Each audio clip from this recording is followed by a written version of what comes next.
चलिए अब आपको सीधा लिए चलेंगे प्रेस कॉन्फ्रेंस पर, जहां के मुख्यमंत्री नायब सिंह सैनी संबोधन यहां पर प्रेस कॉन्फ्रेंस करते हुए नजर आ रहे हैं बीएसी मीटिंग के बाद। प्रतिबद्धता ही नहीं बनाए रखी।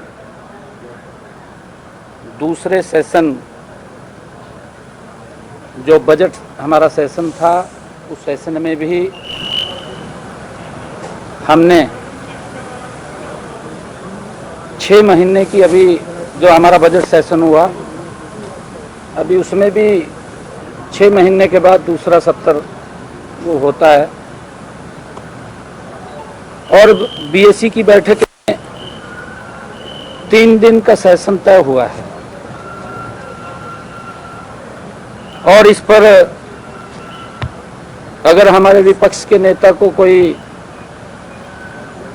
इस बात की उन्होंने बात कही है, हाउस भी निर्णय कर सकता है। हाउस क्या निर्णय करेगा, परंतु सरकार पूर्ण रूप से हर विषय पे, हर बिंदु पे चर्चा करने के लिए तैयार है। और मैंने कहा है कि हम हर विषय पर, हर बिंदु पर सरकार पूर्ण रूप से जवाब देने के लिए भी तैयार है, चर्चा के लिए भी तैयार है। और मैं बताना चाहता हूं, जैसा मैंने अभी कहा भी है, कि अभी बजट सेशन हुआ था। बजट सेशन के बाद दूसरा सत्र अगर बुलाना होता है तो 6 महीने के बाद उसको बुला सकते हैं। 6 महीने बजट सत्र के बाद 26 फरवरी को होने हैं। उसके बावजूद भी हमने ये विंटर सेशन बुलाया है। और क्योंकि उन्होंने समय की बात करी है, समय के ऊपर मैं कहना चाहता हूं, कभी भी अगर इतिहास के अंदर उठा करके आप लोग देखेंगे, 2007, अगर मैं 2004 से बात करूं, मेरे ख्याल से 2004 में कांग्रेस की सरकार आई थी। 2004 में 2 दिन का सेशन बुलाया इन्होंने। 2005 में 3 दिन का बुलाया। 2007 में सिर्फ 2 सेशन करे एक साल में, मात्र 2 सेशन। एक मार्च में किया और दूसरा सितंबर में किया। 2 सेशन हुए। 2008 में भी 2 सेशन हुए, मात्र सेशन ही नहीं बुलाते थे। और 2010 में 2 सेशन किए, मार्च में किया, सितंबर में किया। 2011 में मात्र 2 सेशन किए, एक मार्च में किया, एक अगस्त में किया। 2012 में भी 2 सेशन किए। इस प्रथा को आदरणीय मनोहर लाल जी ने बदला है। 2014 के बाद ये सत्र 4 दिन का हुआ है। हमारा जो सत्र था 2024 में, हमने उसको 5 दिन का किया है, क्योंकि जितना बिजनेस है उस बिजनेस के हिसाब से सत्र चलता है। और पिछला जो सत्र था अच्छा है। मैं विपक्षी साथियों को एक बात कहना चाहूंगा, सार्थक चर्चा करें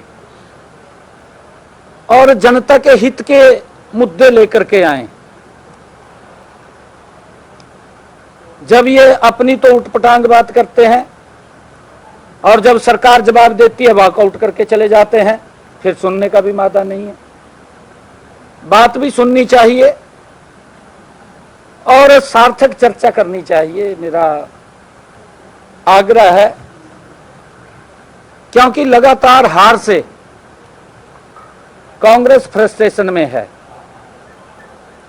अभी भी नहीं उभरे हैं, क्योंकि हार पच नहीं रही।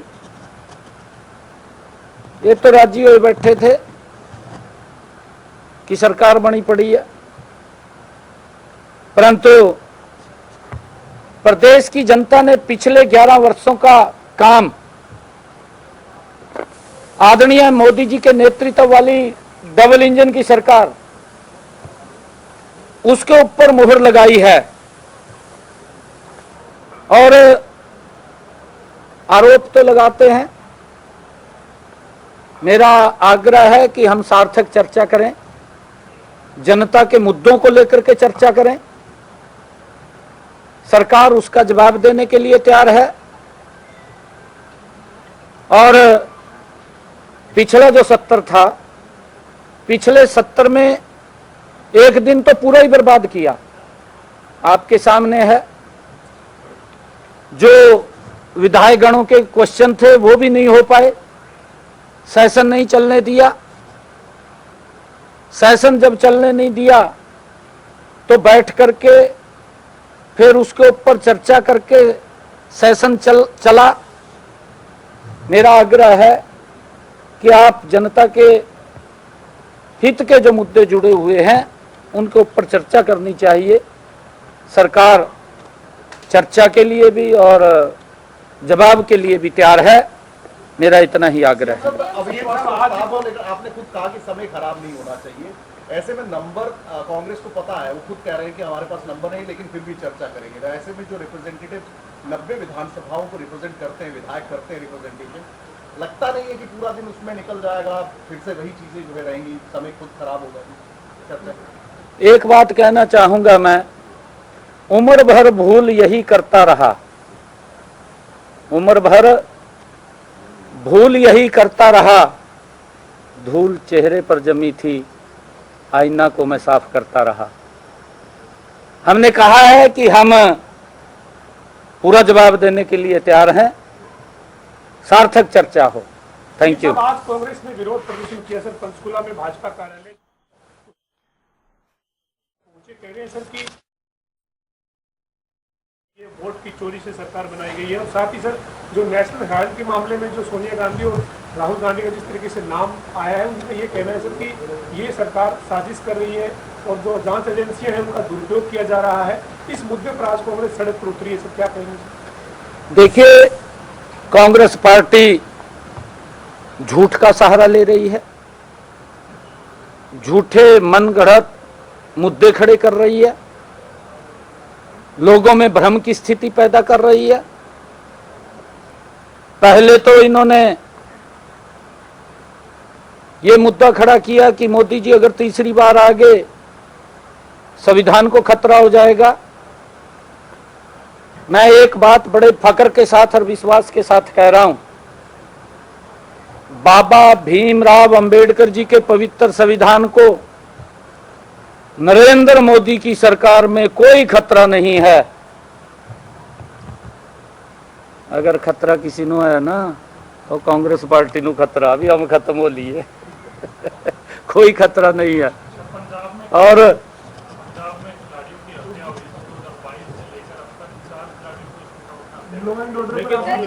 हरियाणा में भी सर विपक्ष लेकिन खिलाड़ियों के मुद्दे को विधानसभा में उठाने की बात कर रहा है। सर, इस पर आम आदमी पार्टी के प्रधान ने क्या जवाब दिया? उन्होंने कहा है कि पहले अपने प्रदेश को देखा जाए। उन्होंने कहा कि हरियाणा में जो है क्रिमिनल ब्रीडिंग हो रही है, यहाँ पे जो क्रिमिनल है वो पैदा हो रहे हैं और दूसरे स्टेट में जाकर क्राइम कर रहे हैं। देखिए, हमारी पुलिस बड़ी मुस्तैदी से काम कर रही है। आपने पीछे पूरा का पूरा देखा भी है कि अगर किसी ने क्राइम किया है, क्राइम करने वाले को तुरंत सलाखों के पीछे पहुंचाने का काम हमारी पुलिस ने किया है। समय नहीं लगाया लंबा। देखिए, कुछ ब्लाइंड घटनाएं होती हैं, उसमें जरूर थोड़ी सी 1 दिन 2 दिन 4 दिन इतना समय लग सकता है, परंतु एक भी केस ऐसा नहीं है जिस केस अगर किसी ने क्राइम किया है उसके खिलाफ सख्त कार्रवाई हमारी पुलिस ने ना की हो।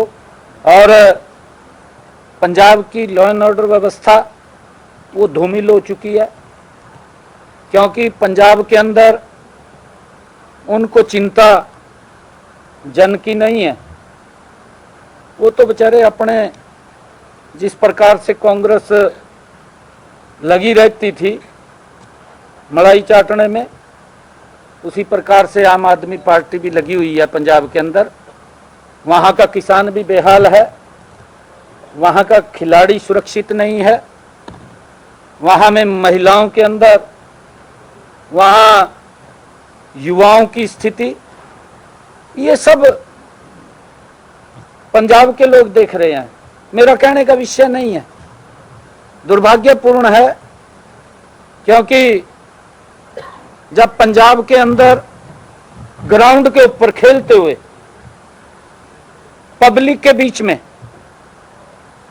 एक हमारे खिलाड़ी को गोलियों से भून दिया जाता है, तो सुरक्षित स्थान कहाँ है पब्लिक के बीच में?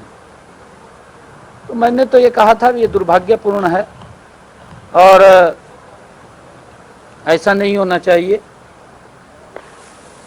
हम स्पोर्ट्स के लिए भी हमने जो काम किए हैं, बिल्कुल फ्लोर ऑफ द हाउस हम जवाब देने के लिए तैयार हैं। हमारी स्पोर्ट्स की जो नीति थी, अगर वो अच्छी थी, 2014 से पहले कितने मेडल इनके समय में आए, 2014 के बाद कितने मेडल हमारे जांबाज खिलाड़ी लेकर के आए, ये सरकार की नीति का ही परिणाम है। हम वो मंच प्रदान कर रहे हैं, खेल के इंफ्रास्ट्रक्चर को हम लगातार मजबूती की ओर ले जा रहे हैं। हम ये चाहते हैं कि हमारे हर गांव से ऐसे खिलाड़ी निकल करके आए जो राष्ट्रीय अंतर्राष्ट्रीय स्तर पर हरियाणा के नाम को ऊंचा करें।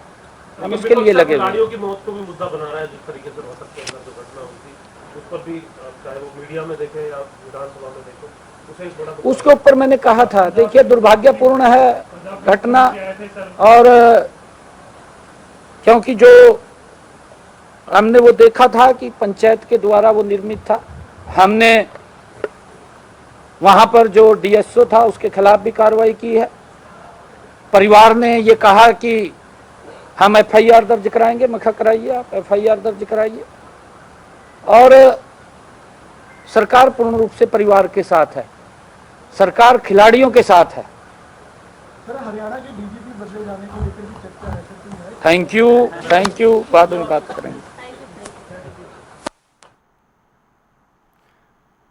मुख्यमंत्री नायब सिंह सैनी ने प्रेस कॉन्फ्रेंस की, जहां पर कांग्रेस पर निशाना साधते हुए नजर आए। लगातार हार से कांग्रेस विवश है, ये भी कहते हुए मुख्यमंत्री नायब सिंह सैनी नजर आए। साल 2007 का जिक्र भी किया गया, जिसमें मुख्यमंत्री नायब सिंह सैनी ने गिनाया कि कांग्रेस की ओर से 2 ही दिन का सेशन रखा गया। इस बीच विपक्ष सार्थक चर्चा करे, मुख्यमंत्री नायब सिंह सैनी ने इस बात पर भी जोर दिया।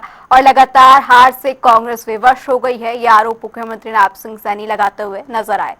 मुख्यमंत्री नायब सिंह सैनी ने बीएसी की बैठक के बाद प्रेस कॉन्फ्रेंस की, जिसके बाद यहां पर विपक्ष की ओर से सार्थक चर्चा की बात कही। विपक्ष को भी बात सुननी चाहिए और लगातार हार से कांग्रेस विवश है, मुख्यमंत्री नायब सिंह सैनी कहते हुए नजर आए। साल 2007 का जिक्र, जब कांग्रेस ने 2 दिन का सेशन बुलाया, और 2012 में भी इसी तरीके का सेशन कांग्रेस की ओर से चलता रहा।